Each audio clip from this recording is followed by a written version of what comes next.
আসসালামু আলাইকুম। Welcome to baby Noor's মম।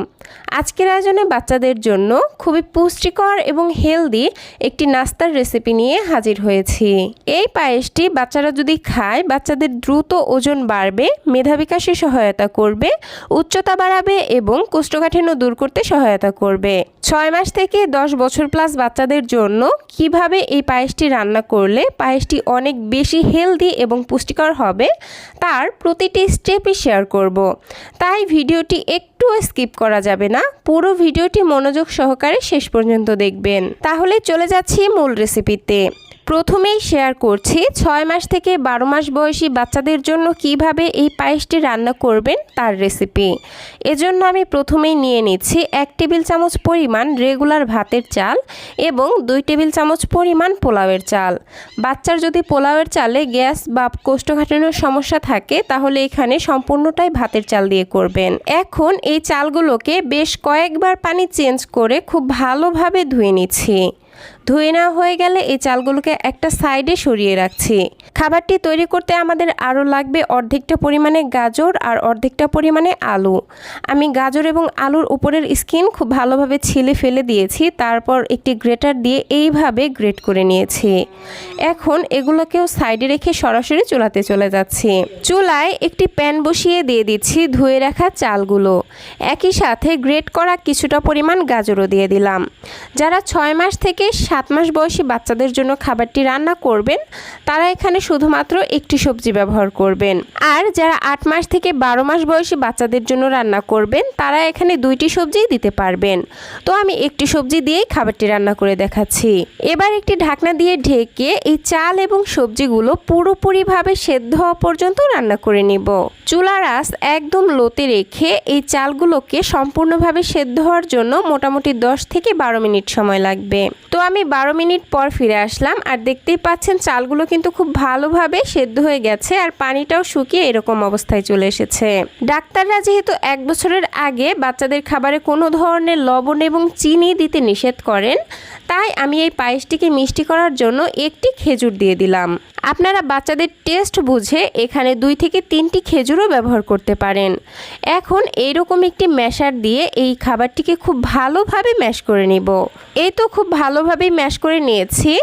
আর 6 থেকে 7 মাসের বাচ্চাদের খাবার ঠিক এইরকম একটু পাতলা রাখার চেষ্টা করবেন, এতে করে বাচ্চাদের খাবারটা গিলতে সুবিধা হবে। আর তার বড় বেবিদের ক্ষেত্রে আপনারা বাচ্চাদের পছন্দ অনুযায়ী আরও একটু ঘন করে নিতে পারেন। তো আমি পায়েসটিকে চুলা থেকে নামানোর আগে সামান্য একটু ঘি অ্যাড করে দিচ্ছি। ঘিতে রয়েছে গুড ফ্যাট, যা বাচ্চাদের দ্রুত ওজন বাড়ায় এবং স্মৃতিশক্তি বাড়াতে সহায়তা করে। আর আমি খাবারটিকে ঠিক এরকম ঘনত্বে রেখে চুলা থেকে নামিয়ে নিয়েছি। তৈরি হয়ে গেল বাচ্চাদের জন্য ভীষণ পুষ্টিকর এবং মজাদার একটি নাস্তার রেসিপি। এই একটি খাবার থেকে বাচ্চারা কিন্তু খাবারের প্রতিটি উপাদান একসঙ্গেই পেয়ে যাচ্ছে। এ কারণে খাবারটি বাচ্চারা অল্প পরিমাণে খেলেও অধিক পরিমাণে পুষ্টি পাবে এবং বাচ্চাদের দ্রুত ওজন বাড়াতে সহায়তা করবে। তো যতদিন বাচ্চাকে গরুর দুধ দিয়ে কোনো খাবার রান্না করে না খাওয়াতে পারবেন ততদিন এই রেসিপিটা ফলো করে খাওয়াবেন। আর যখন থেকে বাচ্চাকে গরুর দুধ খাওয়াবেন তখন এর পরবর্তী রেসিপিটা ফলো করে খাওয়াবেন। তো এখন শেয়ার করছি 1 বছর থেকে 10 বছর প্লাস বাচ্চাদের জন্য পুষ্টিকর নাস্তার রেসিপি। এজন্য প্রথমেই প্যানের মধ্যে 1/2 চা চামচ পরিমাণ ঘি দিয়ে দিয়েছি। এখন ধুয়ে রাখা চালগুলো দিয়ে দিলাম। একই সাথে গ্রেট করে রাখা সবজিও দিয়ে দিচ্ছি। এখন চুলার আঁচ একদম লোতে রেখে এই সবজি এবং চালগুলোকে খুব ভালোভাবে একটু ভেজে নিব। যতক্ষণ না চাল এবং সবজির গায়ের পানিটা একদম পুরোপুরিভাবে শুকিয়ে আসছে ততক্ষণ পর্যন্ত ভেজে নিতে হবে। তো আমি এই পর্যায়ে একটি তেজপাতা আর মুখ ফাটানো একটি এলাচ দিয়ে দিচ্ছি। এর ফলে এই পায়েসটি থেকে খুবই সুন্দর একটি ফ্লেভার বের হবে। আমি সব কিছুকে মোটামুটি 2 থেকে 3 মিনিটের মতো ভেজে নিয়েছি আর খুবই সুন্দর একটি ফ্লেভার বের হয়েছে। তো এই পর্যায়ে আমি এর মধ্যে দিয়ে দিচ্ছি পরিমাণ মতো গরুর দুধ। আমি এখানে 2 কাপ পরিমাণ গরুর দুধ ব্যবহার করছি। আপনারা চাল এবং সবজির পরিমাণ অনুযায়ী দুধটা কমিয়ে বাড়িয়ে দিয়ে নেবেন। এখন সব কিছুকে নেড়েচেড়ে মিশিয়ে নিচ্ছি। তারপর ঢাকনা দিয়ে ঢেকে এগুলোকে রান্না করে নিচ্ছি। আর এই পর্যায়ে চুলার আঁচ একদম লোতে রাখতে হবে, তা না হলে কিন্তু চাল ভালোভাবে সেদ্ধ হবে না।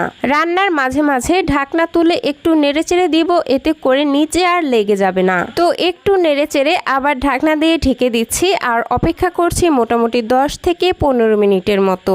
ফিরে আসলাম 15 মিনিট পর, আর এতক্ষণে আমার চাল এবং সবজি খুব ভালোভাবেই কিন্তু সেদ্ধ হয়ে গেছে আর দুধটাও শুকিয়ে এরকম অবস্থায় চলে এসেছে। এখন যে আস্ত গরম মশলাগুলো দিয়েছিলাম সেগুলো তুলে ফেলে দিচ্ছি।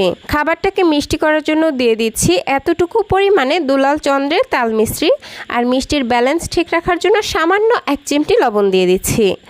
এখন এইরকম একটি ম্যাশার দিয়ে খুব ভালোভাবে খাবারটিকে ম্যাশ করে নিচ্ছি। আমি আমার বাচ্চার পছন্দ অনুযায়ী ম্যাশ করছি। আপনাদের বাচ্চারা যেরকম দানাদার খাবার খেতে পারে এই পায়েসটিকে ঠিক সেরকম দানাদার রেখে চুলা থেকে নামিয়ে ফেলবেন।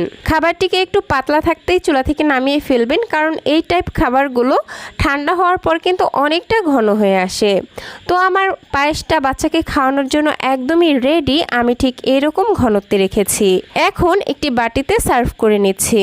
তৈরি হয়ে গেল ভীষণ পুষ্টিকর, স্বাস্থ্যকর এবং মজাদার একটি সকালের নাস্তার রেসিপি। বাড়ন্ত বয়সী বাচ্চাদের সারা দিনের ক্যালোরির চাহিদা পূরণ করতে, দ্রুত ওজন এবং স্মৃতিশক্তি বাড়াতে এই খাবারটি কিন্তু দারুণভাবে কাজ করবে। বাচ্চারা অল্প খাবারেই বেশি পুষ্টি পাবে এবং অল্প খেলেও দ্রুত ওজন বাড়াতে সহায়তা করবে।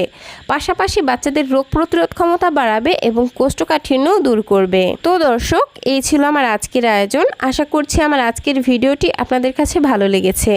আজকের রেসিপিগুলো যদি সামান্যতম ভালো লেগে থাকে তাহলে প্লিজ নিচে থাকা লাইক বাটনে একটি লাইক দিয়ে দিবেন। আর ভিডিওটি আপনাদের ফ্রেন্ডস অ্যান্ড ফ্যামিলির সঙ্গে শেয়ার করতে একদমই ভুলবেন না। আর ভিডিওটি কেমন লাগলো সেটাও ছোট্ট একটি কমেন্ট করে জানাবেন। বাচ্চাদের জন্য এরকম নিত্য নতুন সহজ এবং পুষ্টিকর খাবারের রেসিপি পেতে প্লিজ আমার চ্যানেলটিকে সাবস্ক্রাইব করে পাশের ঘন্টাটি বাজিয়ে অলে সেট করে রাখবেন পরবর্তী ভিডিওর নোটিফিকেশন সবার আগে পাওয়ার জন্য। আজকের মতো বিদায় নিচ্ছি। সবাই ভালো থাকবেন, সুস্থ থাকবেন। আল্লাহ হাফেজ। আসসালামু আলাইকুম।